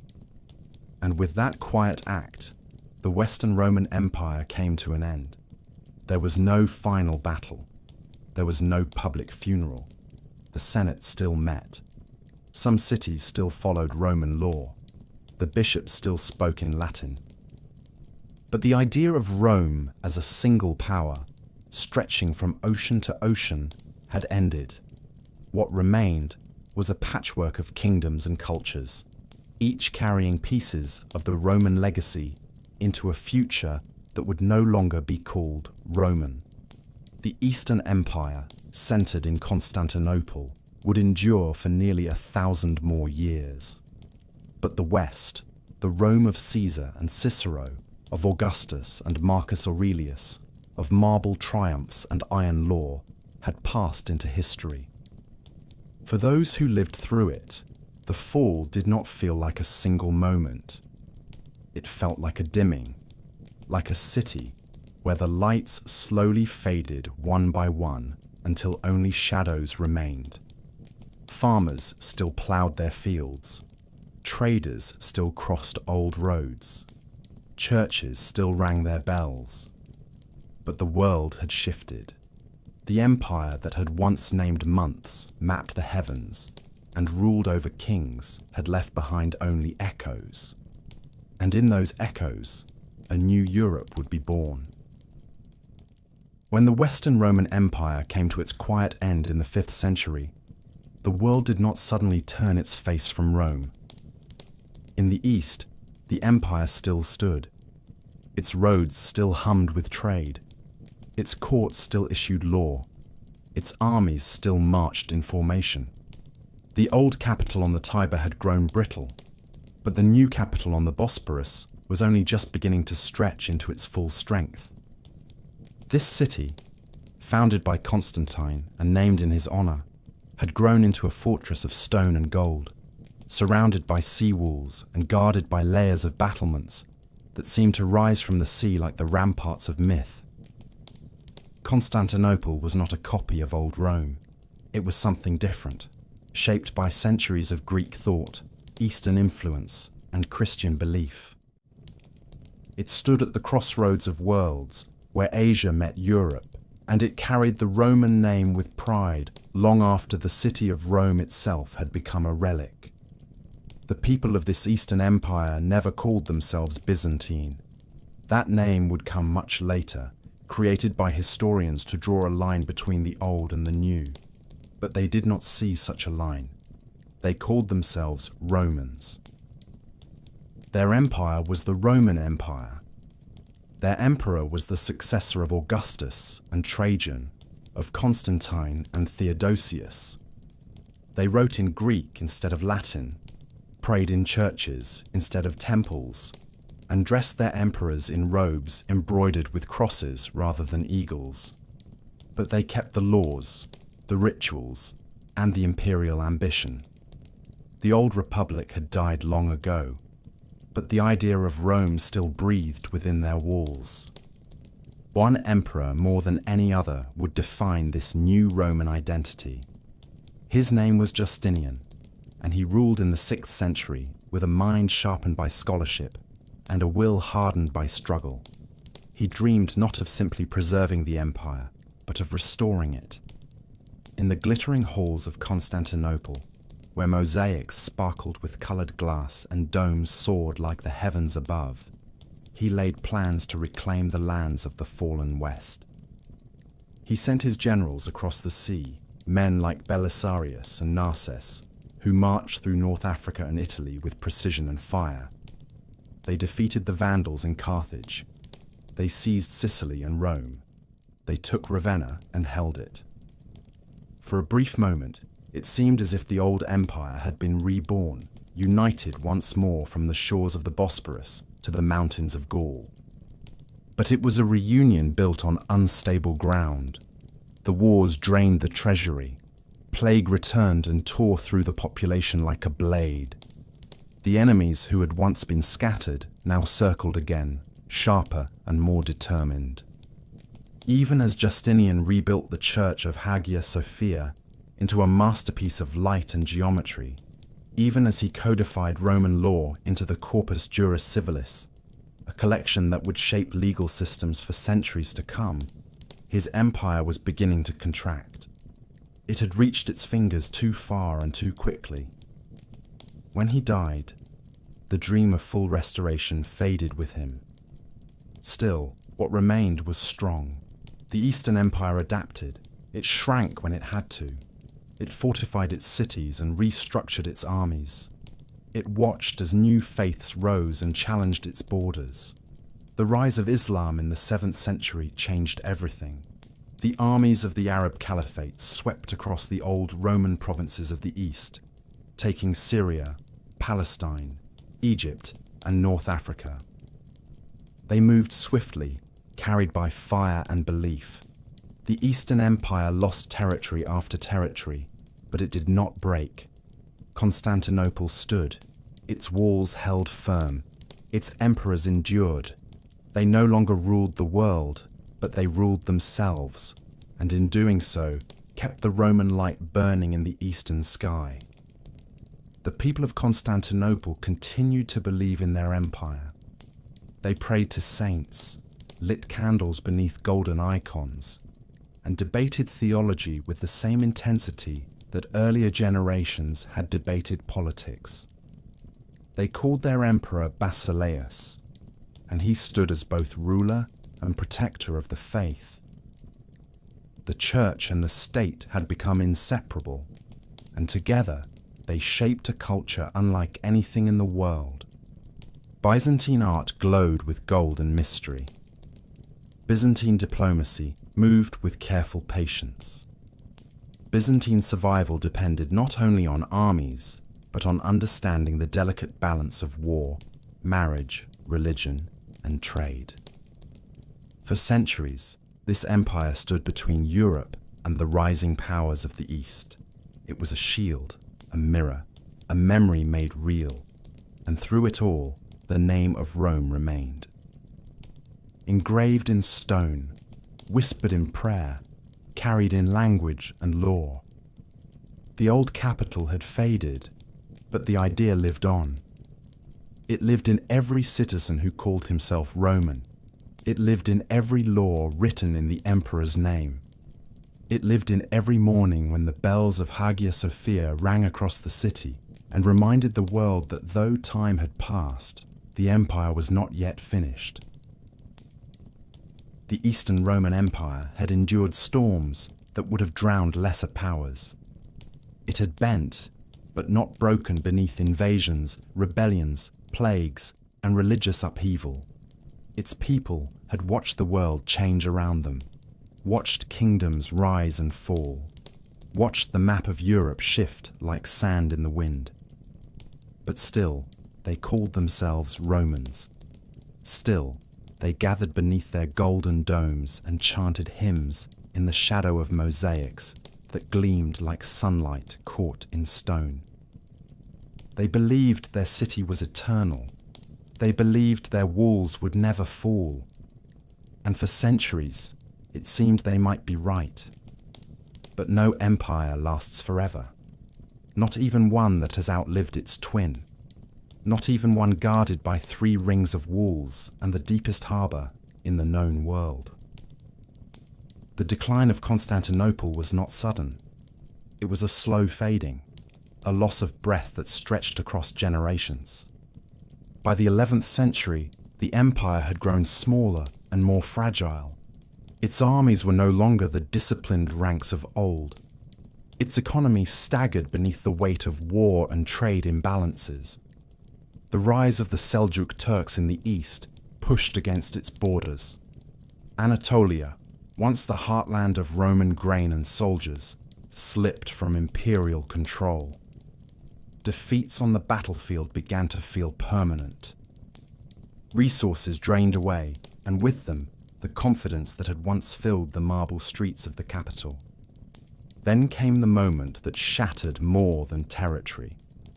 In 1204, during the Fourth Crusade, an army of Latin Christians from Western Europe turned their swords not against the Muslims of the Holy Land, but against the city of Constantinople itself.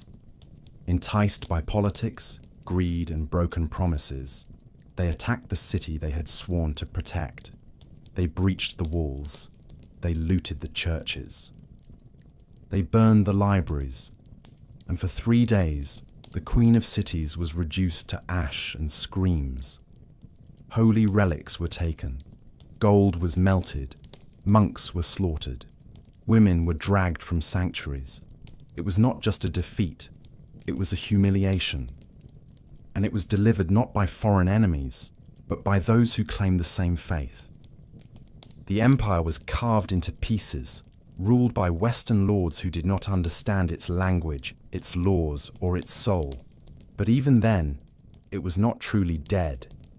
In 1261, Byzantine forces recaptured the city and restored imperial rule.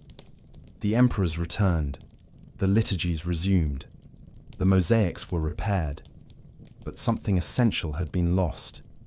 Constantinople had survived, but it had been wounded beyond healing. The years that followed were years of survival. The empire was now a shadow of its former self, confined to the city and a few scattered territories in Greece. The emperors were no longer rulers of a vast dominion. They were guardians of a relic, stewards of a legacy that stretched back to Augustus and Romulus, but could no longer command armies or shape the course of nations. And while the empire withered, a new power rose. The Ottoman Turks, forged in Anatolia, organized and relentless, moved ever closer to the heart of the Byzantine world. They conquered city after city, province after province, until only Constantinople remained. The walls were still strong, the spirit was still proud, but the numbers no longer mattered, the armies no longer matched. The Ottomans surrounded the city with cannons and siege towers. In the spring of 1453, Sultan Mehmed II began his final assault. For 53 days, the defenders of Constantinople resisted. Citizens, monks, soldiers, and foreign volunteers fought side by side along the walls. The city prayed in churches, sang from rooftops, and waited for a miracle. But no miracle came. On the 29th of May, the walls were breached. The gates were overwhelmed, and the last emperor, Constantine V, descendant of a line that stretched back more than 1,000 years, died sword in hand at the final barricade. His body was never found. The city fell. The great cathedral of Hagia Sophia was emptied, its altars stripped, its bells silenced. Then it was consecrated again, not as a Christian basilica, but as a mosque. The Ottomans marched through the streets, not as destroyers, but as conquerors who understood the value of what they had taken.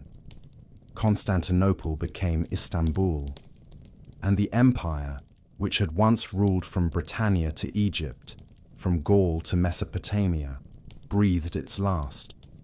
And yet, even in death, Rome did not vanish.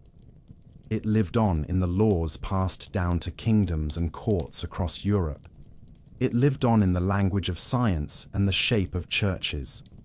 It lived in the architecture of cathedrals, in the organization of armies, in the dreams of emperors who would come centuries later and call themselves Caesars in Russian and German tongues.